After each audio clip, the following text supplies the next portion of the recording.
Welcome to my first wildcard draft for game week 8. So I think it's now the time to shift to back 4 from back 3 because I think the top clubs in the league have very good defensive fixtures from now onwards. So keeping that in mind, without further ado, we'll just get right into it. So first we'll talk about defenders. I've gone with Cancelo, Rudiger, Trent, White and Livramento. So most of the managers or the teams that I've seen who have used wildcard have gone with double Chelsea or Manchester City defense, but I don't think that's a good idea because as we saw in the last game week, Alonso got replaced by Chilwell and he scored. So I think Alonso is subject to rotation, and Azpilicueta and Rudiger might be the most nailed on, but I don't think that will be a case in the upcoming game weeks. I think Chalobah, who played in the centre midfield, will get his chance in centre back too, and I think one of the three centre backs might get replaced. So that's about Chelsea defenders. Then talking about Man City defenders, I think they are more nailed on than those Chelsea defenders because Cancelo can play as a right back and even as a left back. So if Pep wants to rotate, if he wants to play Walker, Walker will play as a right back and Cancelo as left back. If he wants to play Zinchenko, give him some time, then Zinchenko might play as left back and Cancelo as right back. Talking about Diaz, I think even if Nathan Ake or John Stones comes back, I think Diaz has nailed his spot in the team. I think he's the second most nailed on player in that Manchester City side, only behind Ederson and on par with Kevin De Bruyne, and this season I think Grealish. So I think Man City defense is more rotation risk free than Chelsea, and if you want to double up on them, you can go for Cancelo and Diaz. So I've only gone with Cancelo and Rudiger. Then it's Trent. Obviously I want Trent in my team. I can't risk him to come to take him out. He's coming up against Watford, Man United, Brighton and West Ham United. So as he looks the Trent of old, he has created loads of chances and has got 35 points in these, I think, 5 game weeks he has played. He has already got 2 assists to his name and also kept 3 clean sheets. His price has been falling down because he is injured. So right now he's priced at 7.5. That may also fall down in the coming game weeks. Then it's White. I think Arsenal have looked good defensively. They will be coming up against Crystal Palace, Aston Villa, Leeds and Watford. So pretty decent run of fixtures. Then it's Livramento, who I'm impressed with the most in that below 4.5 category. I think he is his attacking potential is just great. He just plays on that fullback position and goes bumping forward all the time. Even Southampton have looked decent at the back in the recent game weeks, and if you take a look at their run of fixtures, it's Leeds, Burnley, Watford, Aston Villa and Norwich. So pretty good run of fixtures, and I think Southampton haven't got loads of points up till now but have played decent football, and in the upcoming game weeks I think results are gonna go their way. So I think Livramento is the one you can go for in that below 4.5 play if budget player. So basically I'm gonna go with 4-3-3 if I go with this wildcard draft. So in my midfield it's gonna be Rafinha, Buemo, Grealish, Salah and Bissouma. So talking about Rafinha, I think he's the best player that Leeds side has got. Even without Bamford and most of the defensive players injured, I think he has looked great and has got some attacking potential. And I know he blanked last game week, but if you take a look at his fixtures, it's Southampton, Wolves, Norwich, Leicester, Tottenham. So I think he can get attacking returns in every single one of them, and at 6.5 million I think he's pretty much a cheap option if you consider his ability and his points return according to last season. So I think he's the must have 6.5 player right now in the game, fixture wise and also form wise. Then it's Buemo, who did score last time around in game week 7 against West Ham United, and I think he's only priced at 5.5 million, and I think in that price range along with Doucouré I guess, and then Gallagher, then I guess it's Demarai Gray. I think he's one of you should look out for. Even Emil Smith Rowe, because he has got a great run of fixtures. It's Chelsea, Leicester, Burnley, Norwich and Newcastle. So Burnley, Norwich and Newcastle and even Leicester have conceded loads of goals this season and are one of the weakest defenses in the league. And if you take a look at or watch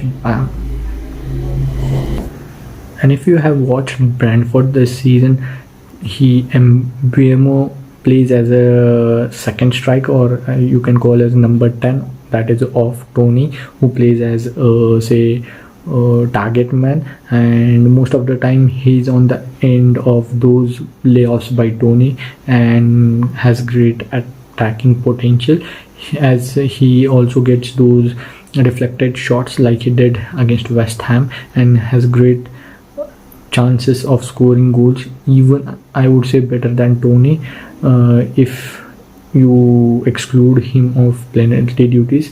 So I think at 5.5 he's the best option from game week 8. Then it's Manchester City's Grealish. So I don't know if you guys believe this or not, but I think Grealish has signed for Manchester City, and in his transfer clause, I think there's a clause that he will start every single game when he's fit, because he had started every single game in the Champions League and in the Premier League. And I think Grealish is such a character that he wouldn't have signed for Manchester City if he wouldn't have known that he would start in every single game. So that absolutely makes sense. And most of you guys will say I'm talking rubbish. There's no such clause in contracts, but there is actually, because I've seen Alexis Sanchez play for Manchester United. Even though there were no right wingers, he always started on the left. So that's one example. There are certain clauses in Messi's and Ronaldo's contracts too. So I think it's perfectly possible that there's a clause wherein Grealish starts every single time when he's fit. So I think he's the most rotation risk-free player in that Manchester City side, even better than Diaz and De Bruyne, only behind Ederson. So I think he's the one you should go for. And as you all know, Manchester City run of fixtures, I don't think they need any, but still they are coming up against Burnley, Brighton, Crystal Palace, Man United, Everton. So that's pretty good fixture list.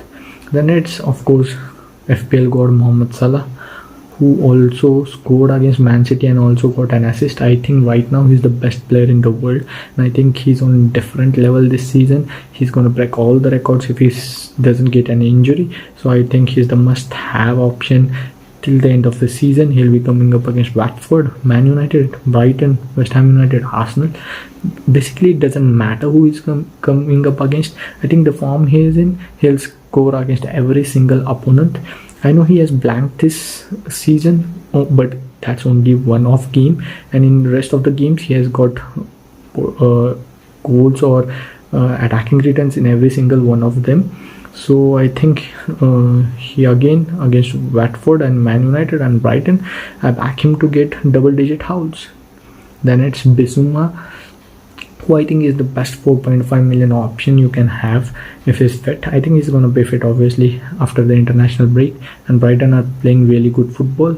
And as a last ditch player that you want to have in your team, I think he's the one you could go for, because he's always in the team and he sometimes gets some attacking returns, and Brighton are keeping some clean sheets too, so he can get that clean sheet +1 too. So up front it's going to be Antonio, Armstrong and Lukaku. So I was very tempted to take a look at Bamford, who I think will be back after the international break. Then Jimenez, who did get 2 assists in the last game week and a goal in the previous game week 6. And also Dominic Calvert-Lewin will be fit, I think, after the international break. These are pretty decent shouts, but then again I chose to go with Antonio, even though he doesn't have that easy run of fixtures. He has Everton, Tottenham, Aston Villa, Liverpool, Wolves, Man City. So you can choose to go for another player, but according to me, when he's fit, I think he's the best player or striker in that range. He's not even a premium player in the game. He's only priced at 7.7 million. So if he his fit, I think he scores or gets attacking returns. I know he blanked against Brentford, but that's just one-off game. Salah also blanked in one game week. If you take a look at his total points, it's already 49. He is priced at 8.0 million, which is 0.5 million rise. So that's just astonishing. If you own him from the start, it's just great. Then second off, I'm gonna with Armstrong. As I said earlier, they have got very good run of fixtures, Southampton that is, and they have played really good football, but they were just unlucky, or they are coming up against great opponents. But if you take a look at their fixtures from now on till game week 12, I think every single one of them have defensive frailties, and I think he is one of the best strikers you can have in that price range, that is below 6.0 or 6.0 million. I think he might even get returns better than Tony or mid-budget strikers like Bamford, Antonio, and say DCL in the upcoming game weeks. Then it's obviously going to be Romelu Lukaku. But for the next game week, that is game week 8, I think Ronaldo is a better fit than Lukaku, but I just don't want to make that one change in the next game week. I want to roll the transfer in the next game week, so I'm choosing to go with him because basically I'm going to captain Ronaldo Salah if I go with this. So basically why I'm saying is that Lukaku will be coming up against Brentford, and Ronaldo will be coming up against Leicester. Brentford have a better defense than Leicester, but I wouldn't go for Ronaldo just because I won't captain him against Leicester, because Mohamed Salah will be coming up against Watford. Even though he has an early kickoff, I think Salah against Watford is too juicy to ignore. So even though Cristiano Ronaldo has better fixture than Lukaku in the next game week, I won't go for Ronaldo. I would go for Lukaku because I would be captaining Salah. So last but not the least, goalkeepers. So I've made one little bit, how I would put this, shocking selection or surprising selection you might say. I've gone with a premium goalkeeper just cause I am not sure on Chelsea's defense rotation. I've gone with Mendy at the back. He's priced at 6.0 million, and everyone knows Chelsea have got a great run of fixtures. So instead of going with Chelsea's defender, who is gonna be a rotation risk, I've gone with Mendy, who is nailed on. And if Chelsea I think Chelsea will keep loads of clean sheets in this run. So Mendy is the one I've gone with. And next up is Foster, who even though has been playing, I don't think he will come on because I've already got Mendy. So that's it. That's my wildcard draft, and basically I haven't got any money left in my bank. So yeah, do let me know what do you guys think of this draft in the comment section below, and don't forget to subscribe to channel and hit the bell icon so that you get notifications every single time I post a video. And obviously there is gonna be some tinkering in this wildcard because there are loads of days left, but right now I think this is the best team you can go for. And yeah, I will post the next one if I do any changes. And yeah, don't forget to follow us on Instagram at PL Football Fanatic, where we post every single update related to FPL and also our team just before the deadline. And see you in the next one.